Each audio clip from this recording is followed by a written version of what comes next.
salaamaaleykum waa Guédiawaye maa ngi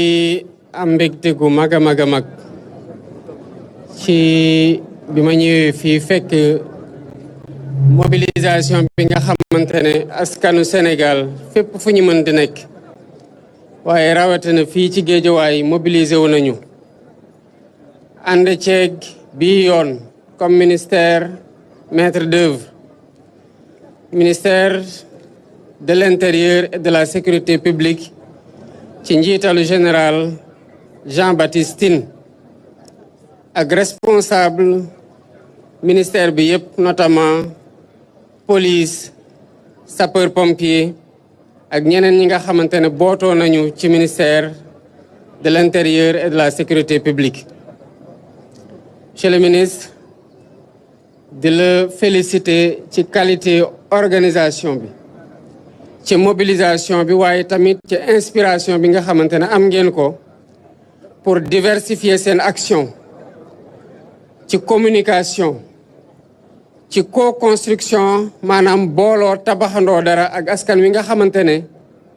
amul ay forces de défense et de sécurité yu jóge ci beneen askan ak ñi des ci askan wi ba saa suñu leen gisee ensemble mu mel ni jàmmarloo war a nekk démontré ngeen ne que Sénégal benn bopp la kenn mënu ko xar ñaar et que bu fi jàmm ji nga xam ne moom la ñu woote bëgg ko te di ci liggéey saa su ne amee policier bi mooy jóge ci famille civile bi dem liggéeyi sol tenue nekk policier bu ñëwaatee fekkaat njabootam waaye ki nekkagul policier tamit di dem di jàng ji mooy doon ëllëg policier bi. donc amul ñaari askanu policier ak askanu ñeneen wala askanu sapeur pompier wala ñeneen kon ñii nga xamante ne ñoo yore suñu kaaraange ci ñun la ñu bokk wone nañu ko waaye boole ko tamit setal ñuy féliciter tamit les autorités municipales le maire de Guédiawaye ak yeneen maire commune Guédiawaye yëpp autorités administratives yi waaye ñëpp ñi nga xamante ne am nañu ndombol tànk jëlee ko ci askan wala ci réew mi ci ñi nga xamante ne ñoo booloo ŋànk bés bi pour que organisation bi mel nii. tey mooy deuxième édition journée setal suñu réew ci année 2025 waaye mobilisation biñ ci gis ci diggante population yi ak force de défense et de sécurité yi ak communauté yëpp ba mu joxe résultat bii ñu fekkee défi bu du def lii parce que lii xam nañu ne mën nañ ko def bés xew que mu doon bés boo xamante ne xew la ci famille dëkkandoo yi ñëw jàppale raxas bale setal loolu yàgg nañ ko def gàmmu jot ñu mobiliser wu taalibe yi dem ci kër sëriñ yi wala foo xamante ne foofu la ñuy defee gàmmu gi defar yàgg nañ ko def ASC yàgg nañ ko def communauté yëpp yàgg nañ ko def défi bu ñu am ci suñu jamono mooy naka lañ koy wéyalee ndax ñun sénégalais suñu problème mooy commencer attitude boo xamante ne xam nañu lu positif la maanaam lu baax la lu ñu war a wéyal la ñu def ko ab diir rek bàyyi ko te saa yuñ ko bàyyee mu dabaat ñu ci kanam mu mel ne dañuy nekk ci éternel recommencement suñu génération défim mooy tàmm di setal pour ñii nga xamante ne ñooy tuut tànk yi di màgg di gis ñuy setal bu yàggee du ñu xam salte kon ñoom dootuñu saltel sax bay am ñu di leen mobiliser pour ñuy setal te loolu mooy défi yu bés yi kon maa ngi ciy woo bépp Sénégal ak fépp fu mu mënti nekk quel que soit solo si nga xamante ne ci ndombol tànk wala ci daraja am nañ ko ci réew mi setal suñu sécurité sanitaire moo ci dépendre avant tout loolu moo tax ñu war ci jàpp te saa yu leen ciy woo du pour ñun waaye da ngeen ñu fal jiite ñu am responsabilité wane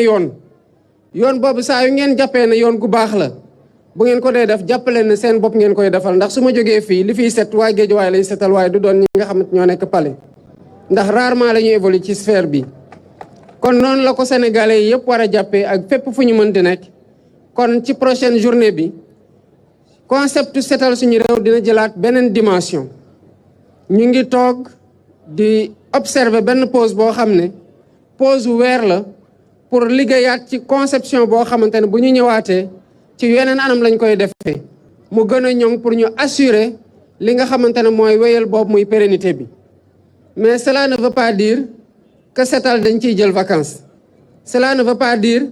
que lu ñu setaloon dañ ko war a bàyyi mu tilimaat non responsabilité au setal ci ku ne la nekk ci saa yooyu dox ci mbedd mi ci saa yoo jolee sa mbalit xam foo ko war a yóbbu ba doo setal environnement ba doo saltel loolu du mës a am vacances du mës a am pause du mës a am congé kon ñu ngi leen di jaajëfal bu baax di encourager ñëpp ñu continuer ci dynamique bii nga xamante ne depuis bu ñu ñëwee ba tey enclenché nañu ko te ku nekk boo koy def jàppal ne sa diggante la sa bopp d'abord parce que c'est une question individuelle sa diggante ak sa environnement la sa diggante ak sa communauté bi nga bokkal dëkkuwaay ji la waaye sa diggante la aussi ak sa réew ndax saa yu ñu demee ci réew yoo xamante ne set nañu lu ñuy njëkk setlu mooy réew mi set na te bu réew mi setee waa réew mi ñoo ko setal ku dem ci réew tamit mu salte boo demee da nga wax ne réew mi dafa salte te kon day mel ni waa réew mi ñoo koy saltel finalement sax doo ne waa réew mi ñoo koy saltel waaye da ngeen wax ne waa réew mi ñoo salte te loolu woy la woo ba xamante ne war nañ ko moytu te bañ ko ñu am ko ay gan yoo xamante ne dañ fiy ñëw mën a ñibbee ak seede googu nga xamante ne rafetul ci deru Sénégal. Monsieur le ministre, je voudrais vous féliciter pour le leadership que vous avez démontré dans la coordination de cette deuxième édition de la journée Setal Sunu Réew de l'année 2025. Félicitez vos collaborateurs, au rang desquels l'inspecteur général de la police, Mame Seydou Ndour, mais aussi le général Mamadou Ndoye de la Brigade nationale des sapeurs-pompiers et l'ensemble des responsables de services qui évoluent sous votre autorité et qui ont fait l'objet et qui ont fait montre d'une solidarité dans le cadre de la coordination des actions qui ont été déroulées avec cette deuxième journée sous la tutelle ou la maîtrise d'œuvre du ministère de l'Intérieur. J'ai noté que vous avez fait preuve d'inspiration en diversifiant les actions qui ont été déroulées. Et je voudrais vous encourager à perpétuer cette dynamique qui réconcilie les forces de défense et de sécurité avec les populations qu'elles sont censées protéger. Et la police est en train de faire un remarquable travail dans ce sens, ainsi que la Brigade nationale des sapeurs-pompiers et l'ensemble de vos services. Il est important que nous nous rappelions qu'il n'y a pas les forces de défense et de sécurité d'un côté et les populations de l'autre. Les forces de défense et de sécurité proviennent des familles. Et parmi ces familles, il y a des enfants qui vont grandir et qui seront plus tard incorporés dans les services des forces de défense et de sécurité. Donc, il n'y a pas de segmentation ni de différence, encore moins d'antagonisme à noter ou à entretenir entre les forces de défense et de sécurité et les populations. Je le répète, elles sont censées protéger les populations, sécuriser les populations. Et elles le feront d'autant plus mieux que lorsque ces populations-là vont coopérer dans le cadre des actions que ces forces de défense et de sécurité déroulent sur le terrain au quotidien. Je voudrais tous les féliciter, policiers, sapeurs-pompiers, gendarmes, bref, l'ensemble des forces de défense et de sécurité qui, au quotidien, se déploient pour notre sécurité et pour nous protéger. Je voudrais aussi féliciter les autorités administratives locales pour leur coopération parfaite dans le cadre des journées Setal Sunu Réew. Elles ne cessent de se déployer, quel que soit le ministère qui a la maîtrise d'œuvre de la journée. Et nous avons remarqué une parfaite coopération et un leadership particulier de leur part pour le succès des journées que nous notons tous les mois. Je voudrais aussi saluer et me réjouir de l'adhésion des maires, particulièrement ici où je suis aujourd'hui à Guédiawaye, le maire de ville Ahmed Aïdara, et les autres maires des autres collectivités territoriales, qui ont mis un point d'honneur dans la salubrité et la propreté de leur commune, et cela se remarque notamment à travers ces journées Setal Sunu Réew, où on voit leur engagement plein, personnel, mais aussi dans la mobilisation des communautés. Le défi que nous avons tous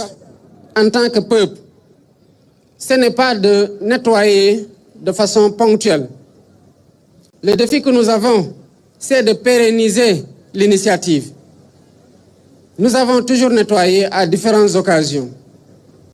quel que soit le manteau sous lequel on l'a fait. Mais le défi, c'est de nous dire que nous sommes la génération qui doit perpétuer de nettoyer et salir moins, afin que grandisse une autre génération qui ne connaîtra pas la saleté telle que nous sommes en train de le constater dans nos villes. Et cette génération-là n'aura pas à être mobilisée de cette même façon pour nettoyer parce qu'elle n'aura pas déjà sali son environnement. Et la propreté de notre environnement inspire notre santé. Notre santé dépend de la propreté de notre environnement. Et de la propreté de notre environnement et de la santé individuelle dépend la santé collective, mais aussi la respectabilité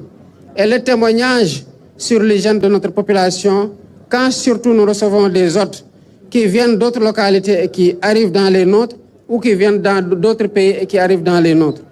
Donc je voudrais demander aux Sénégalais, où qu'ils soient aujourd'hui, de continuer à garder cette dynamique citoyenne et d'engagement au service de la communauté et de notre pays. Le prochain mois, la journée Setal Suñu Réew ne se déroulera pas dans les mêmes formes. Nous sommes en train de discuter et de réfléchir à redéfinir le format, mais dans l'unique but d'être beaucoup plus efficace sur le terrain, beaucoup plus efficient, mais surtout d'assurer la pérennité. Cela ne veut pas dire pour autant que rendre propre, nettoyer, éviter de salir autant que faire se peut, doit être en congé, en vacances ou en pause. Le même état d'esprit qui nous a fait sortir aujourd'hui et depuis même toute la semaine pour que nous nettoyions nos rues doit être un esprit quotidien et doit être définitivement ancré dans notre ADN collectif et individuel. Je vous remercie et vous dis encore une fois toute la satisfaction que j'ai et la fierté que j'ai d'être le président de ce peuple. Merci beaucoup.